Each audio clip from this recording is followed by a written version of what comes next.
Yo, what is up? This is Joshua Casper. Welcome to another Ableton Live video tutorial. Today I'm going to be showing you how to make this little custom instrument rack using the operator VST that comes standard in Live Suite, or if you've bought it by itself with any other version of Live.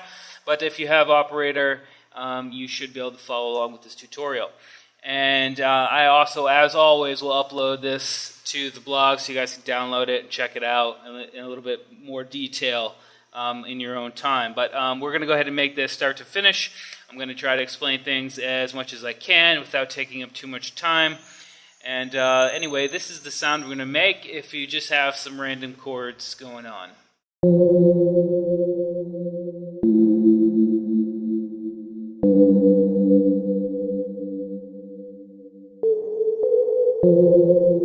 So as you can hear, it's a nice, pleasant, gentle bell chord pad type sound. It's very simple to make, and once it's all said and done, we've got 8 knobs on here that can give us some versatility.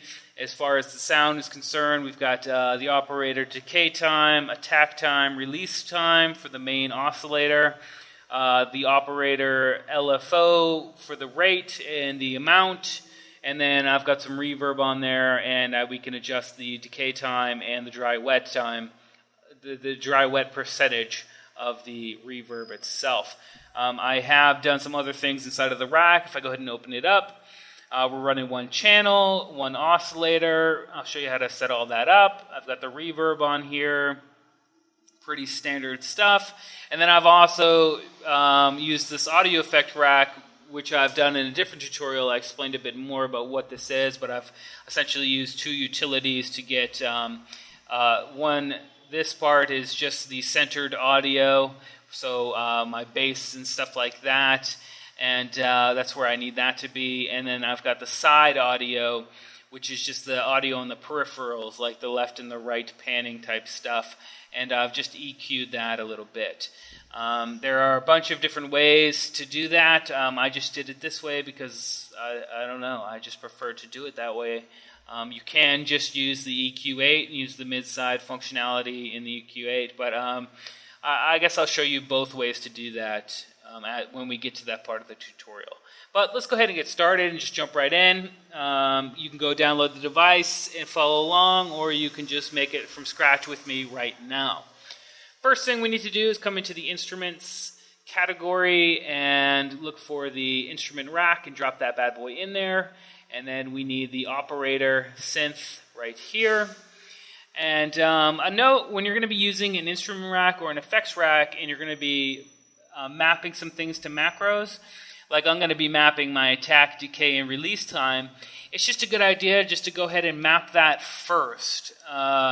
Because if you watch, as soon as well, this one is actually already at 0, but right now this is at 600 milliseconds, and let's say I want it to be at around 5 seconds. If I take this now and map it to macro 3, it automatically defaults to its lowest position on the dial, which is the lowest position, so 1 millisecond. So I've already lost time by even moving it to begin with and then mapping it to this macro knob.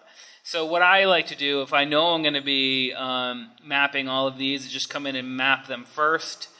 I'm going to come in here and map this as well. And that way I can just come in and adjust things here. Also, we need the sustain all the way down. So if I come over, bring the decay time up to about 5 seconds, thereabouts, the release, I don't know, about a second, and the attack just a tad, I'd say about 1 millisecond. And the chain volume I'm going to bring up to about, I don't know, 3 for now. And let's just go ahead and see what that sound is.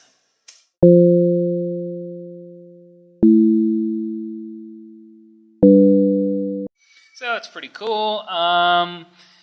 The next thing we can do is we can shut these off. We don't have to, but I like to do it just so I can see visually that I'm not using them without having to look at 3 dials. I can just see that they're off, and that's cool. The next thing we're going to do is turn the LFO on, and again, just map them before we even adjust them to 5 and 6 in the macro knobs. And I'm going to drop the rate up pretty high. What the LFO is doing is giving you low frequency oscillation, so you can actually hear. It's kind of like a wavy sound. And then I'm going to turn the LFO amount up pretty high, just so we can hear what it's doing.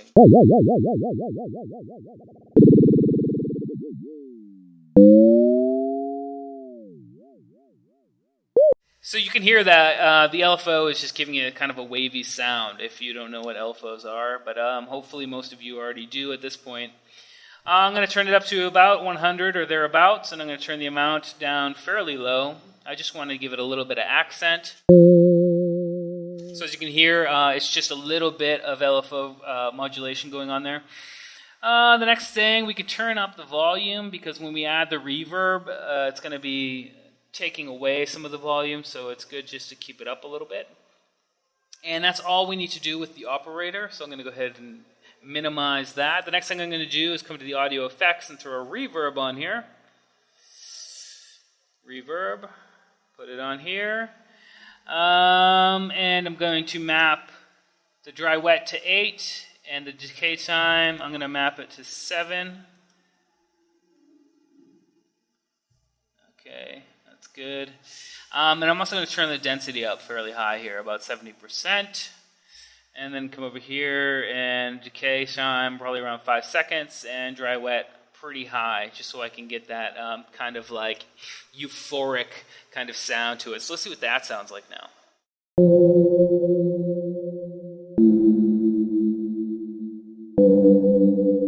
And as you can hear, that's pretty much the sound that I had. There are just some housekeeping things that I like to do whenever I'm making a custom instrument or anything like that. There are a couple things I like to do. And this is what I was talking about before with the EQ. For a good mix, any of your subby bass sounds you want in the center of the audio. And there's a couple of ways to make sure that's happening. With the EQ8, you can just drop this on here, and you can change the mode to MS, which is middle side. I've done a tutorial on this. I'll put a link below.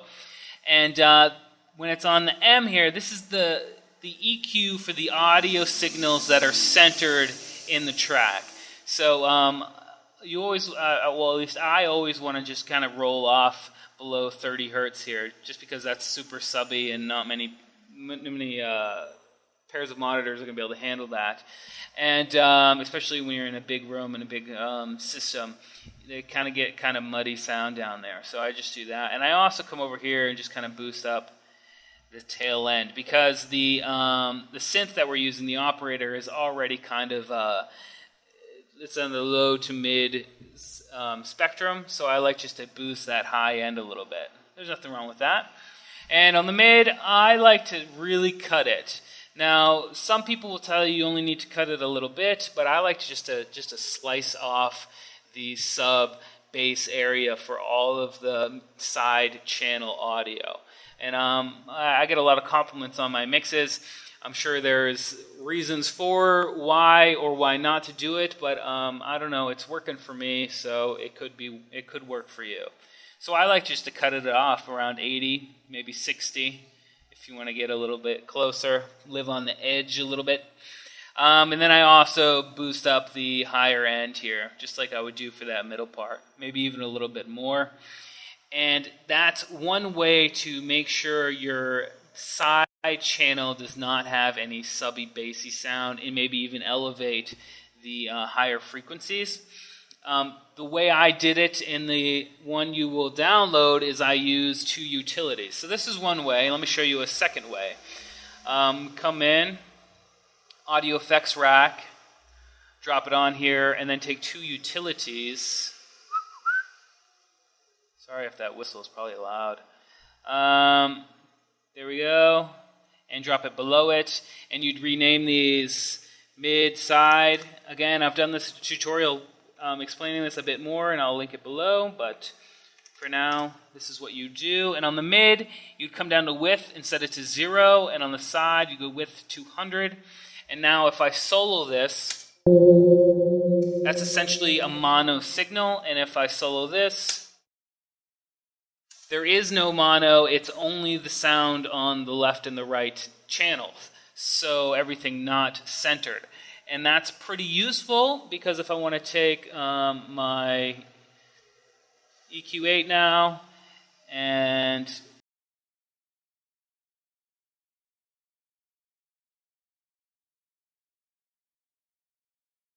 just kind of round off that low end, that's the way to do that. That's essentially the same thing as just using the EQ8 as well. There are pros and cons to using both, but it's good just to know that you can do it both ways. So now that that's done, the final housekeeping thing is putting a limiter on the end, just because when you're over here cranking around knobs and you're doing a live performance, you don't want to get redline, and which distorts and loses audio quality. So this will compress it to make sure everything is nice and saved from redlining or losing your audio fidelity. Right? Those are some big words. But anyway, that's pretty much it. Let's go ahead and listen now and see what it sounds like.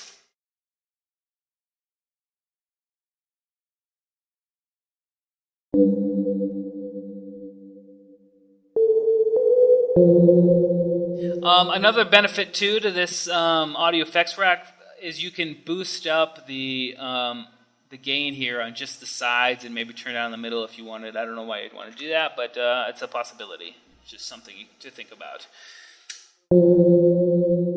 So it just kind of gives you that stereo field sound to it. But anyway, those are some tips on using Operator to get a pad sound. And when you're all done, this is what it should look like. You can go ahead and color code and rename everything and have a good time with it. Anyway, as usual, rate, subscribe, comment. It really helps my YouTube channel. It helps me become YouTube famous. Help me do that. Anyway, we'll see you next time. Peace.